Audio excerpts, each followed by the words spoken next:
बच्चों good evening. कैसी चल रही है आपकी प्रिपरेशन? आज हम लोग कोऑर्डिनेट केमिस्ट्री का लास्ट लेक्चर डिस्कस करने जा रहे हैं।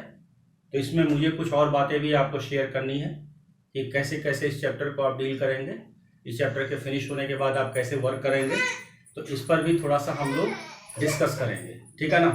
तो पहले थोड़ा सा जो टॉपिक बचा हुआ है उसको हम लोग फाइनल करें, उसके बाद हमें इस चैप्टर्स में कैसे और भी बातों को ध्यान रखना है, क्या क्या हमें करना है, उस पर भी मैं थोड़ा सी बात आपसे करूंगा, ठीक। तो सबसे पहले हम लोग डिस्कस करें ओवरऑल,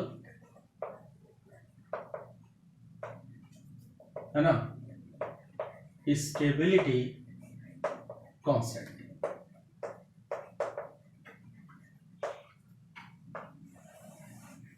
ये हो गया OSC।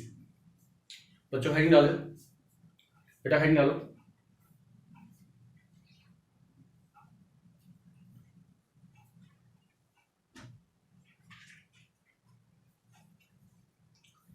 ठीक है, अब देख M बराबर हो गया ट्रांजिशन मेटल,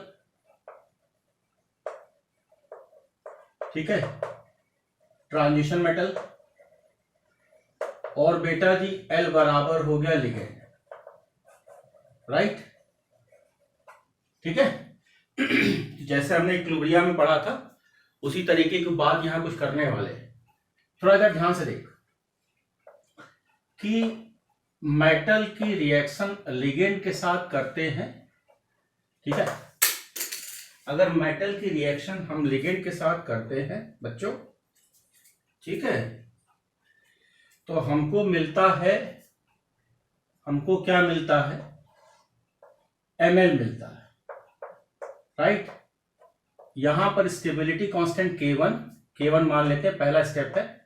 तो K1 बराबर प्रोडक्ट की कंसंट्रेशन यानी Ml और रिएक्टेंट की कंसंट्रेशन यानी M और कंसंट्रेशन ऑफ L। ये हमारा इक्वेशन नंबर 1 हो गया, ठीक।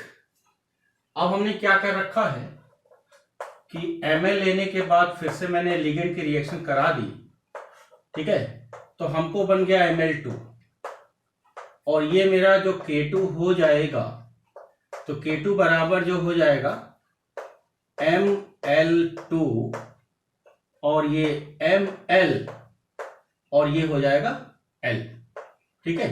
ये क्वेश्चन नंबर हमारा हो जाएगा 2, ठीक। फिर से मैं क्या करूंगा कि Ml2 लेने के बाद L के साथ फिर से मैं रिएक्शन कराने वाला हूं, तो मेरे को मिल जाएगा Ml3 और K3 बराबर जो हो जाएगा, ये हो जाएगा मेरे पास Ml2 और बच्चों नहीं Ml3 है ना ऊपर, सॉरी, Ml3 और Ml2 और ये हो जाएगा बेटा जी L, इक्वेशन नंबर 3, राइट। एक स्टेप और ले ले, तो Ml3 plus L reversible sign Ml4 और मैं लेता हूं K4, तो K4 बराबर हो जाएगा, ये हो जाएगा Ml4 और ये हो जाएगा Ml3 और ये हो जाएगा मेरा L, इक्वेशन नंबर 4। नोट करो बेटा।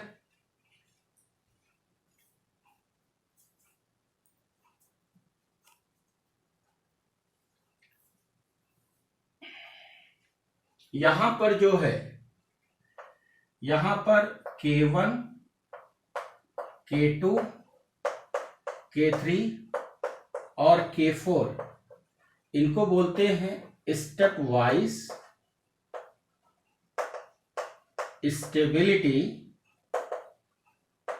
Stability constant, right.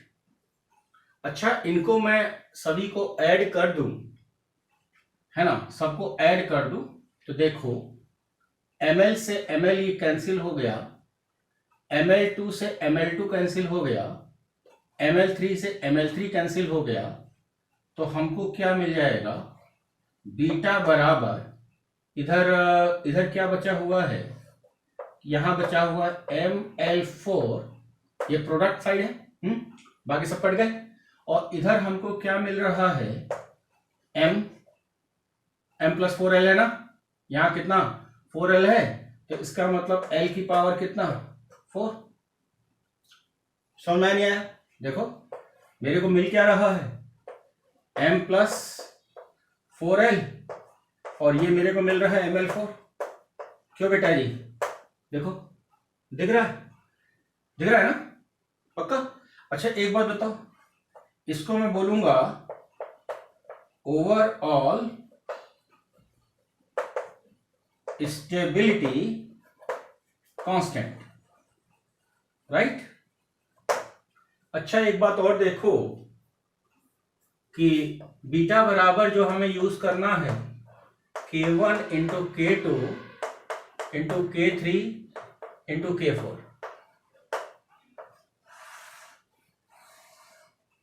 एक पॉइंट नोट करना है, पहले इतना नोट करो बेटा,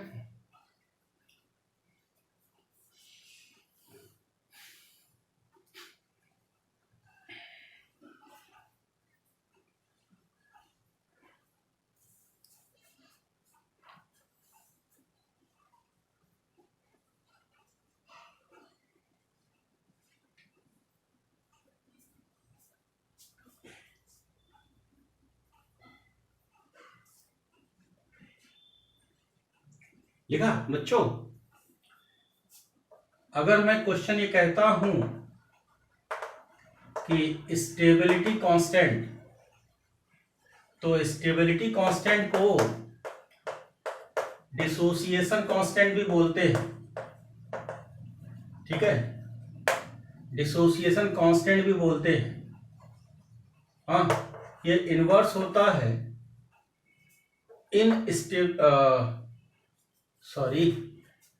इनस्टेबिलिटी कांस्टेंट को, है ना? इनस्टेबिलिटी कांस्टेंट जो होता है आपका, इसको हम लोग डिसोसिएशन कांस्टेंट बोलते हैं। और ये जो इनवर्स होता है इसके स्टेबिलिटी कांस्टेंट के इनवर्स होता है। अब सवाल में आपसे एक क्वेश्चन दिया जाएगा, कहा जाएगा कि मान लिया जाए कि सपोज दैट हमने स्टेबिलिटी कांस्टेंट K की वैल्यू 4 दे रखा है, ठीक है? अगर मैंने स्टेबिलिटी कांस्टेंट की वैल्यू 4 दे रखा है तो इनस्टेबिलिटी कांस्टेंट की वैल्यू 1/4 हो जाएगी, ठीक? इस तरीके से न्यूमेरिकल हिसाब से पूछा जाता है, ठीक? नोट करो बेटा। इसके बाद हम लोग बात करें जॉन टेलर इफेक्ट।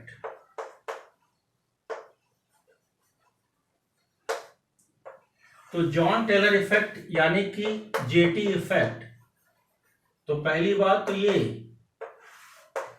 एक न्यू एडिशन है ना? तो अभी तक तो जेई में इससे पूछा नहीं गया अभी तक, राइट?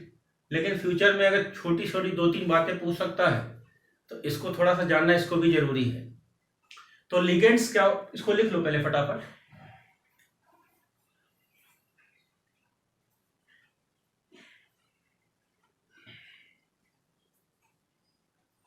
इफेक्ट में क्या है बच्चों कि लिगेंड्स अपना इलेक्ट्रॉन वैकेंट डी ऑर्बिटल में भेजता है, और वैकेंट डी ऑर्बिटल में अगर मान लिया जाए कि सपोज दैट डी ऑर्बिटल में 10 इलेक्ट्रॉन है, तो 10 इलेक्ट्रॉन में जो है 5 क्लॉकवाइज होंगे, 5 एंटी क्लॉकवाइज होंगे।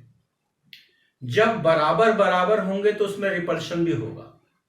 उस रिपल्शन की वजह से जब बराबर बराबर होंगे तो सिमेट्रिकल होगा, बराबर नहीं होगा तो अनसिमेट्रिकल होगा।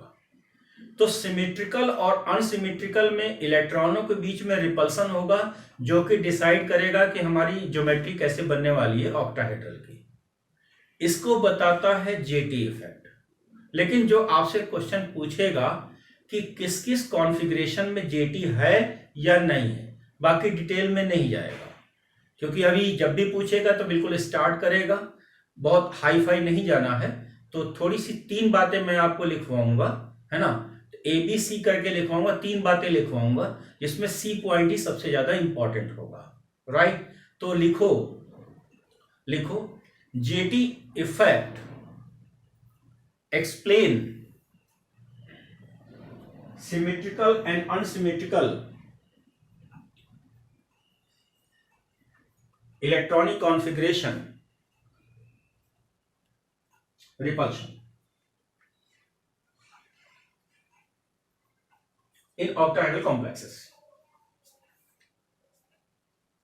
ठीक, ए लिखो, in octahedral complexes if all d electrons are symmetrically arranged,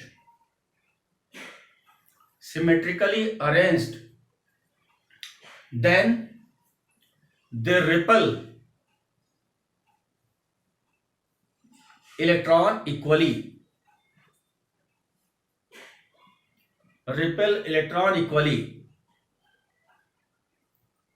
So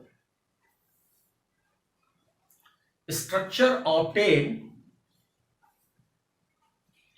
in such condition is known as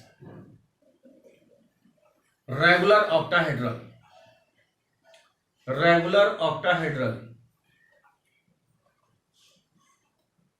It is mainly observed in D6, D8, D10 configuration in SFL, bracket में लिखना D10 in WFL also। D10 में अगर 10 electron भरे हैं तो चाहे SFL ले लो चाहे WFL ले लो, बराबर इलेक्ट्रॉन रहेंगे, कोई दिक्कत वाली बात नहीं है। बी पॉइंट लिखो, in octahedral field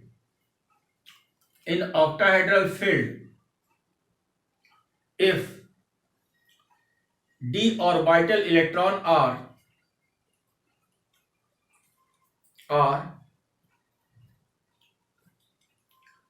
unsymmetrical arrangement,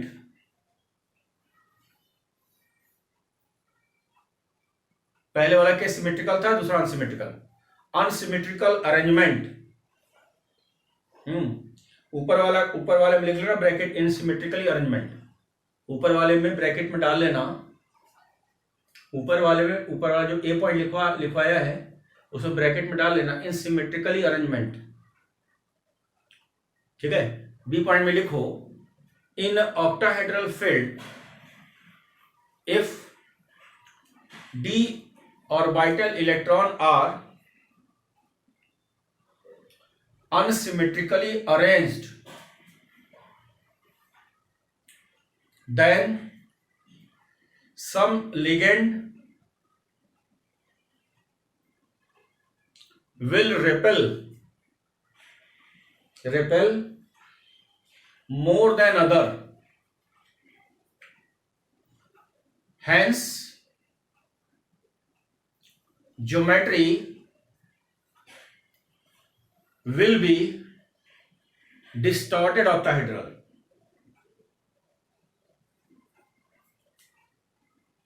It is mainly observed in D4, D7,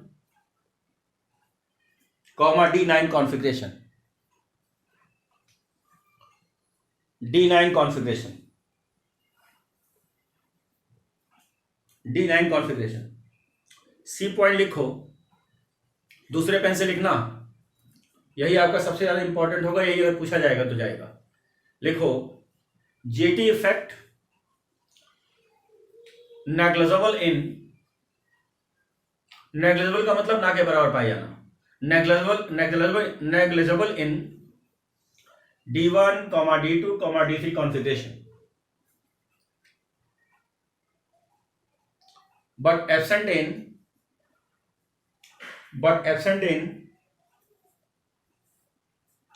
D8 configuration. D8 configuration. Full stop करके लिखेंगे JT effect present in D4, D6,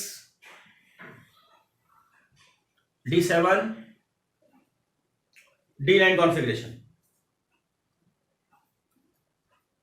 ठीक है बच्चों, यहां पर आपका जो है सिलेबस कोऑर्डिनेट केमिस्ट्री का जो सफर है वो हमने कंप्लीट किया। ठीक है, इसके बाद मैंने आपको आपके व्हाट्सएप पर कुछ बातें लिखा हुआ है, कुछ पॉइंट्स मैंने भेजा है, 4-5-6 पेज भेजा है, उसको आप अपनी कॉपी में लिखेंगे। ठीक है, तो मैं थोड़ा सा डिटेल में कर दूं कि वो मैंने क्या भेजा है आपको। पहला लिखा है, पहला मैंने हाइब्रिडाइजेशन के बारे में पूछा है।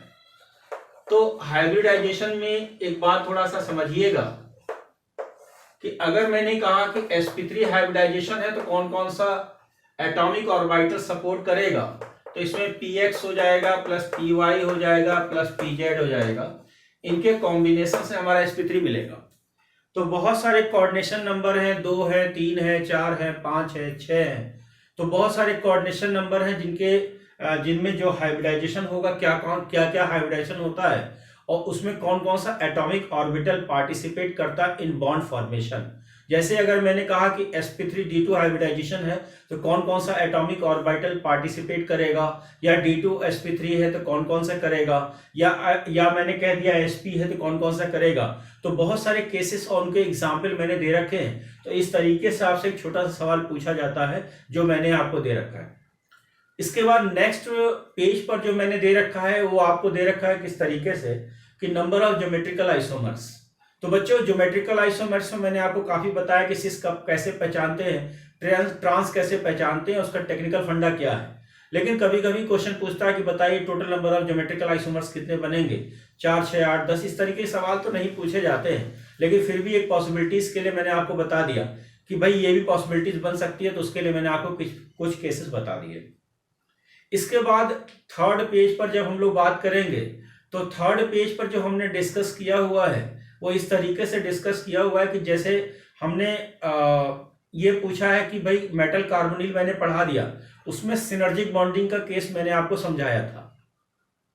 तो सिनर्जिक बॉन्डिंग में जो बॉन्ड होता है मेटल कार्बन के बीच में होता है, या कार्बन ऑक्सीजन के बीच में होता है, या ऑक्सीजन मेटल के बीच में होता है, इस तरह की बातें होती हैं। तो सिनर्जिक बॉन्डिंग की वजह से एटम मेटल और नॉन मेटल के बीच में, या सीओ और मेटल के बीच में एक डबल बॉन्ड का फॉर्मेशन होता है। तो डबल बॉन्ड का जैसे ही यानी पाई बॉन्ड का फॉर्मेशन होता है, तो जैसे ही पाई बॉन्ड का फॉर्मेशन होगा, दो एटम की जो बॉन्ड लेंथ कम हो जाएगी और स्ट्रेंथ बढ़ जाएगी। तो किन किन कंडीशन में बॉन्ड लेंथ ज्यादा होगी, स्ट्रेंथ ज्यादा होगी या स्ट्रेंथ कम होगी, या बॉन्ड ऑर्डर ज्यादा होगा या कम होगा, तो इस तरीके के भी सवाल आपसे पूछे जाते हैं। तो इस तरीके से 1-2 सवाल आपसे मेडिकल और इंजीनियरिंग में पूछे गए हैं, तो उसी पर बेस्ड मैंने कम से कम 15-16 सवाल आपको लिख के भेजे हैं। एक साइड में क्वेश्चन लिखे हुए हैं, ऑप्शन भी लिखे हुए हैं, और जो है उसके जो सही सॉल्यूशन है उसका रीजन भी बगल में लिखा हुआ है। तो उसको देख करके आप, उसने 1-2 सवाल पूछा है और उसको ध्यान में रखते हुए मैंने 17 सवाल आपको लिख के भेजे हैं। लास्ट हेडिंग जो है वो है आपकी टेस्टिंग पर है। तो बच्चों टेस्टिंग के ऊपर जब भी क्वेश्चन पूछता है तो उसमें कुछ नया कलाकारी नहीं करता है, उसमें कोई नई कलाकारी नहीं है, कुछ रिएक्शन में भी कोई नई कलाकारी नहीं। जो रिएक्शन है वो रिएक्शन है, जो प्रोडक्ट है वो प्रोडक्ट है, वो एज इट इज आता है, जब भी आता है एज इट इज आता है, उसमें कोई चेंज नहीं होता। तो जैसे मैंने कहा कि सल्फाइड की टेस्टिंग है, नाइट्रोक्लोराइड वगैरह की है, या मैंने कह दिया कि अगले केस जैसे मैंने एक सल्फाइड का टेस्ट लिया हुआ है, S-2 का भी टेस्ट लिया हुआ है, उसके बाद मैंने सेकंड पॉइंट मैंने दिया हुआ है कि फेरस है, फेरिक है, यानी Fe डाई पॉजिटिव है, Fe ट्राई पॉजिटिव है, उनकी दोनों की टेस्टिंग कैसे होगी, दोनों को डिस्टिंग्विश कैसे करेंगे। ठीक है। इसके बाद जो मैंने दे रखा है ब्राउन टेस्ट दे रखा है, नाइट्रेट में ब्राउन टेस्ट होता है, उसमें कौन सी रिएक्शन होती है, जो प्रोडक्ट बनता है उसका ऑक्सीडेशन नंबर क्या होगा, लिगेंड कौन सा होगा, पॉजिटिव होगा, नेगेटिव होगा, न्यूट्रल होगा, और साथ में पूरे कंपाउंड का नाम क्या होगा, कलर क्या होगा, सब कुछ मैंने उस पर लिख दिया है। उसके अलावा कुछ पूछता उसता नहीं है। एक नेशनल रीजन पर भी आपसे कभी कभी सवाल पूछ लेता है, तो उसको भी मैंने एक जगह दिया हुआ है। एक क्वेश्चन में निकिल के साथ साइनाइड का कॉम्प्लेक्स है, एक बच्ची ने हमसे पूछा भी था, मैंने उसको व्हाट्सएप किया था। तो निकिल के साथ साइनाइड का कॉम्प्लेक्स बनेगा, क्लोरीन का बनेगा, तो निकिल के साथ साइनाइड का कॉम्प्लेक्स बनेगा और क्लोरीन का बनेगा, तो NiCl4 और NiCl4-2 का कॉम्प्लेक्स बनेगा।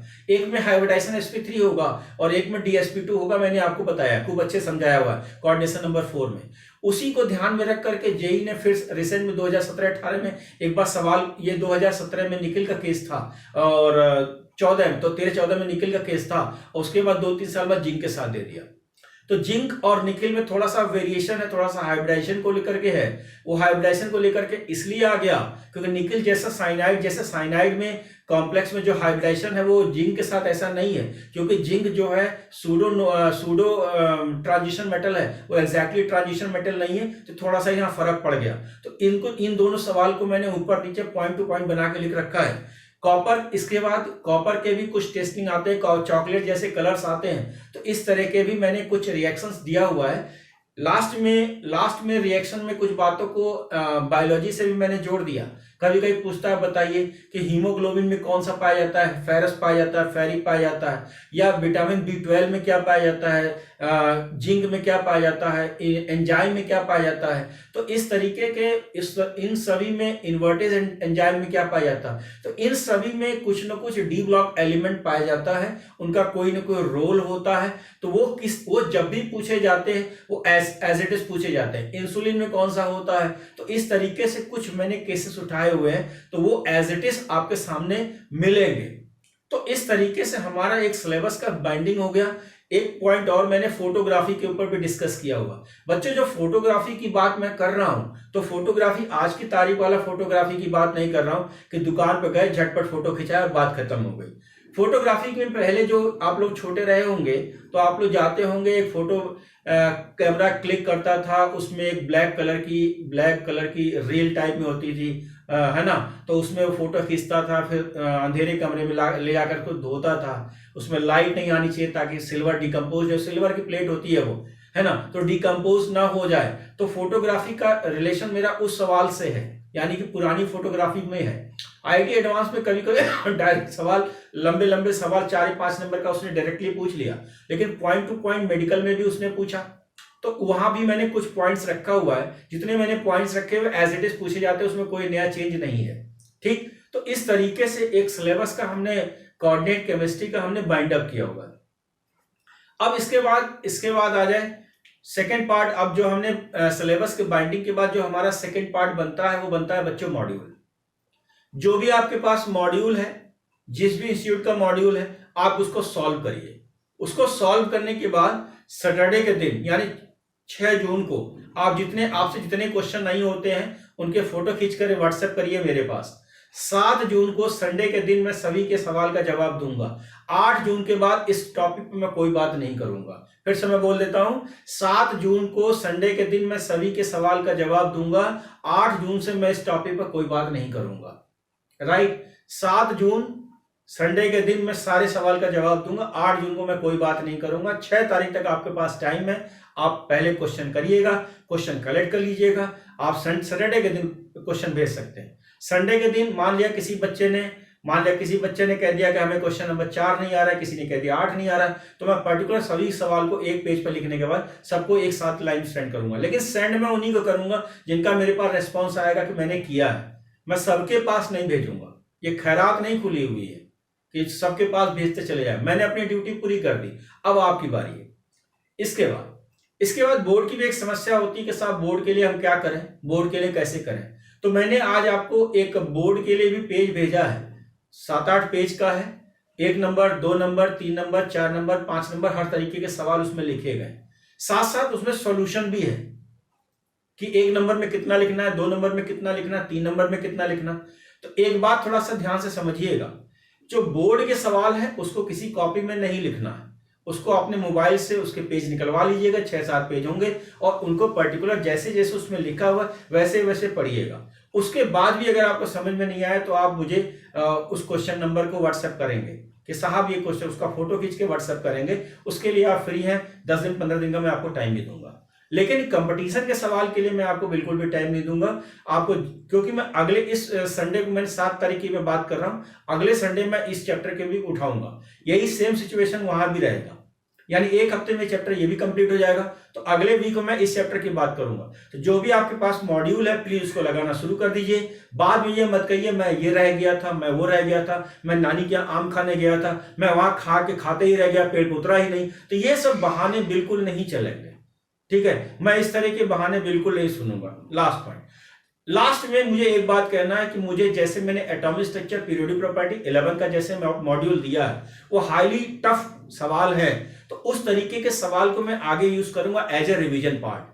लेकिन 11th मैं पढ़ा चुका हूं, 11th को मैं उसको कंटिन्यू करूंगा, उस मॉड्यूल को उसको लेके चलना है आपको, उस जैसे जैसे चल रहा वो चलते रहेगा, उसको मैं चेंज नहीं करूंगा। लेकिन 12th के मॉड्यूल जो हाई वोल्टेज प्रॉब्लम है, जैसे कि एटॉमिक स्ट्रक्चर में पीरियोडिक प्रॉपर्टी में दिया है, उस तरीके के 12th के भी दिए जाएंगे, लेकिन उसमें थोड़ा सा वेट करो।